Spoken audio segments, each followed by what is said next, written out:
افغانستان راشن بشي زرغون بشي وطن افغانستان وزرو کې می کړه دې جانان افغانستان. راځو دوستانو د نن ورځې درس د اسم گردان. د اسم گردان دوستانو په الماني ژبه کې یو له مهمو موضوعاتو څخه ده چې ډیر استفاده لري. راځو په درس شروع کوو. Declinación des Substantives. د اسم گردان. د اسم گردان دوستانو په الماني ژبه کې په څلور ډوله ده. نومیناتیو ده، اکوزاتیو ده، داتیو ده او گینیتیو ده. دا چې نومیناتیو څه ته وایي، اکوزاتیو څه ته وایي، داتیو څه ته وایي، گینیتیو څه ته وایي، په دې هر یو باندې ما ځان ته ویډیو جوړه کړې ده. راځو په نن ورځ کې نومیناتیو وایو چې نومیناتیو څه شي ته وایي. له نومیناتیو سره ارتیکل څه شی دی، معین ارتیکل په نومیناتیو حالت کې څه شی دی، غیر معین ارتیکل په نومیناتیو حالت کې څه شی دی، همدارنګه له نومیناتیو سره کوم ویربونه راځي، او په اخره کې مې یو تمرین جوړ کړی ده چې هغه تمرین په حلولو سره به انشاءالله چې وتوانیږو نومیناتیو په ټوله معنا باندې زده کړو. راځو په درس شروع کوو چې نومیناتیو څه ته وایي. نومیناتیو یا ویرفال، دې ته ویرفال هم وایي. فاعلي حالت یا کوونکی حالت. نومیناتیو ته پښتو کې څه وایي؟ فاعلي حالت یا کوونکی حالت. دا هغه حالت ده چې د یو چا یا د یو شي حالت ښایي، یا په بل عبارت دا حالت فاعل یا د یو کار کوونکی ښکاره کوي. دوستانو دغه دې ته ډېر متوجه اوسئ. فاعلي حالت یا کوونکی حالت د نومیناتیو دا هغه حالت ده چې د یو چا یا د یو شي حالت ښیي. د یو چا یا د یو شي حالت ښیي. دا خو تعریف سو. کله چې تاسو په تعریف سره په صحیح معنا باندې وپوهېدلی یا بیا نو وروسته مشکلات سره نه مخ کېږئ. اوس راځو پکې مثالونه حل کوو. ښه دلته یو نوټ ده دوستانو. په دې حالت کې همیشه دا پوښتنه کېږي چې څوک یا چا او یا څه شی. دوستانو د نومیناتیو په حالت کې یا د فاعلي یا کوونکي حالت کې همیشه دا پوښتنه کېږي چې څوک او یا چا او یا څه شی. ویر اودر واس پوښتنه همیشه په کوم ډول کېږي؟ په دې ډول باندې کېږي. اوس راځو وایو چې په نومیناتیو حالت کې معین ارتیکل کوم دی. bestimmten Artikel im Nominativ. معین ارتیکل په نومیناتیو حالت کې. نومیناتیو حالت خو مو اوس وپېژنده چې کوونکی یا فاعلي حالت ته وایي. مسکولینیوم نارینه لپاره دیر ده. فیمینینیوم د ښځینه لپاره دی ده. نیوتروم د خنثی یا بیجانه لپاره دست ده. پلورل د جمع لپاره دی ده. دا دوستانو د معین ارتیکل په نومیناتیو حالت کې دي چې په صحیح معنا باندې زده کړئ چې له نارینه لپاره دیر ده، ښځینه لپاره دی ده، او د خنثی یا بیجانه لپاره دست ده، او د جمع لپاره دی ده. راځو د درس ادامې ته دوستانو. اوس وایو چې غیر معین ارتیکل په نومیناتیو حالت کې د مذکر لپاره یا نارینه لپاره عین ده، د مؤنث یا ښځینه لپاره عینې ده، د نیوتروم یعنی خنثی یا بیجانه لپاره عین ده، د پلورل لپاره غیر معین ارتیکل نسته. کاین معنا په دې معنا یعنی نسته. په یاد ولرئ چې د جمع لپاره غیر معین ارتیکل په نومیناتیو حالت کې نسته. په پښتو کې هم نسته دوستانو.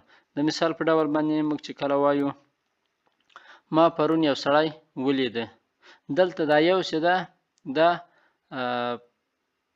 هغه غیر معین ارتیکل ده په نومیناتیو حالت کې. نو داسې نشي ویلی چې ما یو ګان سړي ولیدل، یعنی د یو جمع په دغه حالت کې نسته. داسې به وایو چې ډېر سړي مې ولیدله یا مې لږ سړي ولیدله، داسې ورسره ویلی شو. خو داسې نسو ویلی چې یو ګان سړي یا سړیان مې ولیدل یا داسې نسو ویلی. پوه شوې ګرامري لحاظه. ښه راځو اوس د درس ادامې ته. zum Beispiel د مثال په ډول was brennt hier. دلته څه شی اور اخیستی ده. hier brennt das alte Haus. دلته زاړه کور ور اخیستلی ده. دوستانو موږ ویلي وو چې په نومیناتیو حالت کې همیشه پوښتنه څه سوي یا ویر سوي یا په وس باندې. دلته وس باندې سوي ده، نو موږ پوهیږو چې دا نومیناتیو حالت ده. دویم مثال wer hat das gesagt. دا خبره چا وکړله یا چا داسې وویلې؟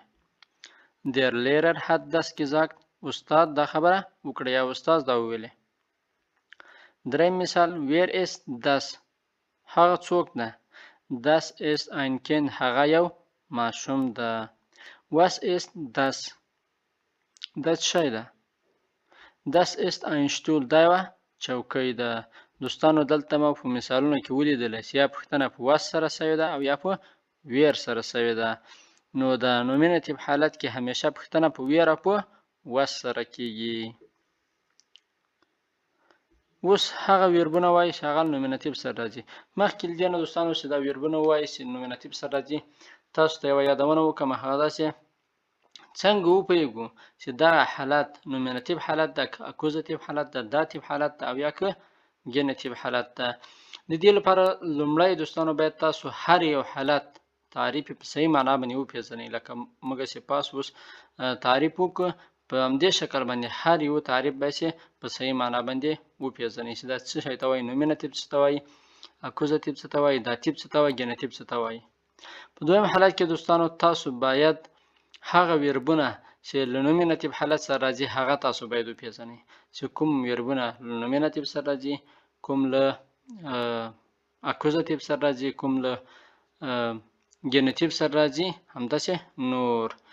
دریم دوستانو تاسو باید هغه حروف اضافه یا پروپوزیشن چې ورته وایي هغه تاسو باید وپېژنئ چې دغه حروف اضافه له کوم حالت سره راځي، نومیناتیو سره راځي، داتیو سره راځي، اکوزاتیو سره راځي. چې کله تاسو دغه درې څلور لارې عملي کړلې، بیا تاسو سلو په سلو کې پوهیږئ چې دغه نومیناتیو حالت ده، اکوزاتیو حالت ده، داتیو حالت ده او که ګینیتیو حالت ده. ښه راځو اوس هغه ویربونه وایي چې هغه نومیناتیو سره راځي. دوستانو په دې برخه کې ډېر زیات ویربونه دي، په سلهاوو ویربونه دي چې نومیناتیو سره راځي، خو د اوس لپاره دغه څو ویربونه باندې بسنه کوو. اوس هغه ویربونه وایي چې هغه له نومیناتیو سره راځي. ویربن میت نومیناتیو. هغه ویربونه چې نومیناتیو سره راځي. ساین، اوسېدل یا بودن، هایسن یادېدل یا نومېدل، بلایبن پاتې کېدل، ویردن کېدل. راځو هر یو په جمله کې څنګه کوو استفاده کوو. ایر است دیر شیف. هغه رئیس ده. دلته څنګه پوه شو دا نومیناتیو حالت ده؟ دلته ځکه پوهیږو چې موږ وویلې په نوټ کې چې په نومیناتیو حالت کې همیشه پوښتنه په ویر یا وس باندې سوي. دلته ګوره په ویر باندې سوې ده، یعنې ویر است دیر شیف یعنې رئیس څوک ده. پوه شوئ؟ د جواب کې داسې راځي ایر است دیر شیف. هغه رئیس ده. او همچنان په دې باندې پوهیږو چې دغه اس چې ده، دغه ساین ویرب چې ده همیشه له نومیناتیو سره راځي. بلایبن پاتې کېدل. ایر بلایب دیر شیف. هغه رئیس پاتې ده. بلایبن دلته دغه ویرب نه پوهیږو چې ده نومیناتیو حالت ده. ویردن کېدل. زی ویرد دیر شیف. هغه رئیس شو یا به هغه رئیس سي. دلته څه نه پوهیږو، دغه ویردن هغه نه له فعل نه پوهیږو چې دا نومیناتیو حالت ده. هایسن یادېدل یا نومېدل. ایر هایست علی. هغه علی نومیږي. دلته همچنان له دغه ویرب نه پوهیږو چې دا نومیناتیو حالت ده. نوت. دلته یو وړوکی نوت ده دوستانو. mit nominativ geht keine Präpositionen. له نومیناتیو حالت سره حروف اضافه نه راځي. ښه دوستانو دلته مې یو وړوکی تمرین راوړی ده چې راځو په ګډه باندې حل کوو. زه جمله وایم، لږ صبر کوم، تاسو یې هغه حل وایئ چې دغه خانه خالي کې څه راځي، تاسو به هغه وایئ. wählen Sie den richtigen Artikel aus. وایي صحیح ارتیکلونه څنګه یې انتخاب کړئ. دغه ارتیکلونه دي. wo ist خانه خالي Tageszeitung. چیرته ده Tageszeitung اخبار ته وایي ورځپاڼه. اوس په دې خانه خالي کې دی راځي، دی راځي، دس راځي او که دی راځي. دوستانو په دې خانه خالي کې شی راځي.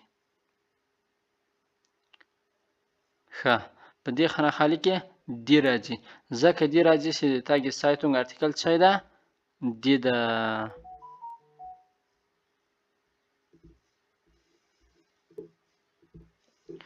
ښه په دې خانه کې څه راغله دی wo ist die Tageszeitung اخبار یا ورځپاڼه چیرته ده راځو دویم مثال ته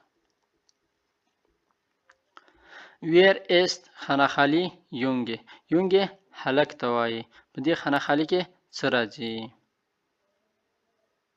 په دې خانه کې دوستانو der راځي اوس وایي Wer ist der Junge دا هلک څوک ده دلته دوستانو ځکه der راځي چې د Junge ارتیکل څه ده der ده راځو دریم مثال ته خانه خالی Sommer ist sehr heiß اوړی ډیر ګرم ده Sommer اوړی ته وایي اوس ارتیکل دلته کوم یو راځي der راځي دی راځي das راځي او که دی جمع راځي کوم یو راځي دلته هم دوستانو څه راځي der راځي ځکه د Sommer یا د اوړي ارتیکل څه ده der ده der Sommer ist sehr heiß اوړی ډیر ګرم ده ښه راځو څلورم مثال ته Das ist da خانه خالی Frechheit سپینسترګیتوب Frechheit سپینسترګیتوب ته وایي اوس دلته دوستانو د دې ارتیکل څه شی ده غیر معین ارتیکل څه شی ده په دې خانه خالی کې څه راځي ein eine ein څه راځي دلته دوستانو eine راځي ځکه eine راځي چې د Frechheit دا د سپینسترګیتوب ارتیکل څه ده دی ده د دې لپاره غیر معین ارتیکل په نومیناتیو حالت کې eine ده das ist eine Frechheit دا سپینسترګیتوب ده راځو پنځم مثال ته In seinem Zimmer steht خانه خالی Fernseher په دغه خانه خالی کې دوستانو څه شی راځي دا تاسو دنده د کومنټ کې راته ولیکئ د هغه په اتاق کې د تلویزیون Fernseher تلویزیون ته وایي خو په دغه خانه خالی کې څه شی راځي دا به تاسو د کومنټ لارې نه سره شریک کړئ دا دوستانو د نومیناتیو حالت کوشش وکړئ په صحیح معنا باندې زده کړئ ویډیو له ملګرو سره شریک کړئ او چینل در سره سبسکرایب کړئ تر بیا بل ویډیو د الله په امان